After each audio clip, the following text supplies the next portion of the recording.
بسم اللہ الرحمن الرحیم۔ السلام علیکم ورحمۃ اللہ وبرکاتہ۔ یہ ایک ہاتھ لمبا ایک ہاتھ چوڑا چکور پتھر تھا جو ہمیشہ حضرت موسیٰ علیہ السلام کے جھولے میں رہتا تھا۔ اس مبارک پتھر کے ذریعے حضرت موسیٰ علیہ السلام کے دو معجزات کا ظہور ہوا جن کا تذکرہ قرآن مجید میں بھی ہوا ہے۔ اس کا مفصل واقعہ یہ ہے کہ بنی اسرائیل کا یہ عام دستور تھا کہ وہ بالکل ننگے بدن ہو کر مجمع عام میں غسل کیا کرتے تھے، مگر حضرت موسیٰ علیہ السلام وہ کہ اس قوم کے ایک فرد تھے اور اسی ماحول میں پلے بڑھے تھے۔ اس پتھر کا پہلا عجیب کارنامہ جو در حقیقت حضرت موسیٰ علیہ السلام کا معجزہ تھا، وہ اس پتھر کی دانش مندانہ لمبی دوڑ ہے اور یہی معجزہ اس پتھر کے ملنے کی تاریخ ہے۔ لیکن خداوند قدوس نے ان کو نبوت اور رسالت کی عظمتوں سے سرفراز فرمایا تھا، اس لیے آپ کی عصمت نبوت بھلا اس حیا سوز بے غیرتی کو کب گوارا کر سکتی تھی۔ آپ بنی اسرائیل کی اس بے حیائی سے سخت نالاں اور انتہائی بیزار تھے، اس لیے آپ ہمیشہ یا تو تنہائی میں یا تہبند پہن کر غسل فرمایا کرتے تھے۔ بنی اسرائیل نے جب یہ دیکھا کہ آپ کبھی بھی ننگے ہو کر غسل نہیں فرماتے تو ظالموں نے آپ پر بہتان لگا دیا کہ آپ کے بدن کے اندرونی حصے میں یا تو برس کا سفید داغ ہے یا کوئی ایسا عیب ضرور ہے کہ جس کو چھپانے کے لیے یہ کبھی بہانہ نہیں ہوتے۔ اور ظالموں نے اس تہمت کا اس قدر اعلان اور چرچا کیا کہ ہر کوچہ و بازار میں اس کا پروپیگنڈا پھیل گیا۔ اس مکروہ تہمت کی سوزش کا حضرت موسیٰ علیہ السلام کے قلب نازک پر بڑا صدمہ اور رنج گزرا اور آپ بڑی کوفت اور اذیت میں پڑ گئے۔ تو خداوند قدوس اپنے مقدس کلیم کے رنج و غم کو بھلا کب گوارا فرماتا، اور اپنے ایک برگزیدہ رسول پر ایک عیب کی تہمت بھلا خالق عالم کو کب اور کیوں کر اور کس طرح پسند ہو سکتی تھی۔ ارحم الراحمین نے آپ کی برات اور بے عیبی ظاہر کر دینے کا ایک ایسا ذریعہ پیدا فرما دیا کہ دم زدن میں بنی اسرائیل کے پروپیگنڈوں پر ان کے شکوک و شبہات کے بادل چھٹ گئے اور آپ کی برات اور بے عیبی کا سورج آفتاب علمتاب سے زیادہ روشن و اشکار ہو گیا۔ اور وہ یوں ہوا کہ ایک دن آپ پہاڑوں کے دامنوں میں چھپے ہوئے ایک چشمے پر غسل کے لیے تشریف لے گئے، اور یہ دیکھ کر کہ یہاں دور دور تک کسی انسان کا نام و نشان نہیں ہے، آپ اپنے تمام کپڑوں کو ایک پتھر پر رکھ کر اور بالکل برہنہ بدن ہو کر غسل فرمانے لگے۔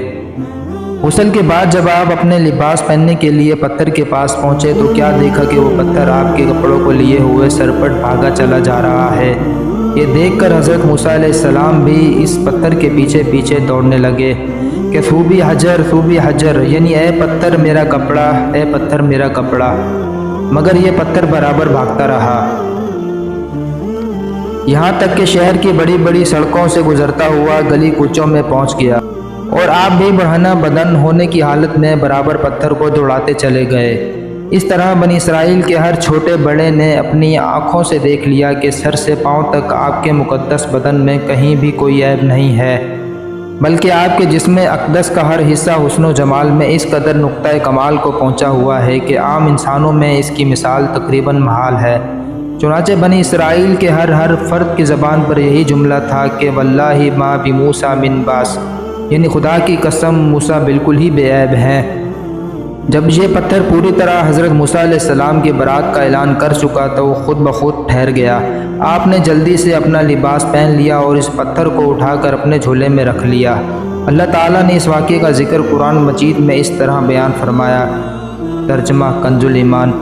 اے ایمان والو، ان جیسے نہ ہونا جنہوں نے موسیٰ کو ستایا تو اللہ نے اسے بری فرما دیا اس بات سے جو انہوں نے کہی، اور موسیٰ کے یہاں ابرو والا ہے۔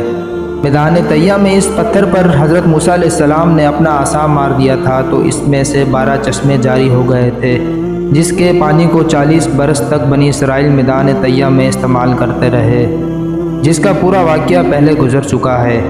قرآن مجید کی آیت فَقُلْ نَضْرِبْ بِعَصَاكَ الْحَجَرَ میں پتھر سے یہی پتھر مراد ہے۔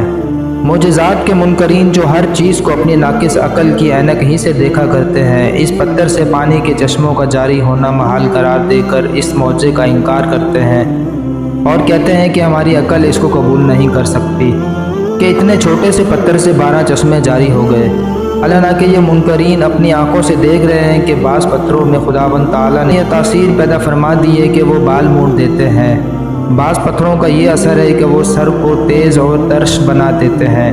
بعض پتھروں کی یہ خاصیت ہے کہ وہ لوہے کو دور سے کھینچ لیتے ہیں۔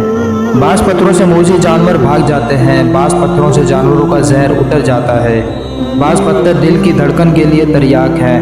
بعض پتھروں کو نہ آگ جلا سکتی ہے نہ گرم کر سکتی ہے۔ بعض پتھروں سے آگ نکل پڑتی ہے، بعض پتھروں سے آتش فشاں پھٹ جاتا ہے۔ تو جب خداوند قدوس نے پتھروں میں قسم قسم کے اثرات پیدا فرما دیے ہیں تو پھر اس میں کون سی خلاف عقل اور محال بات ہے؟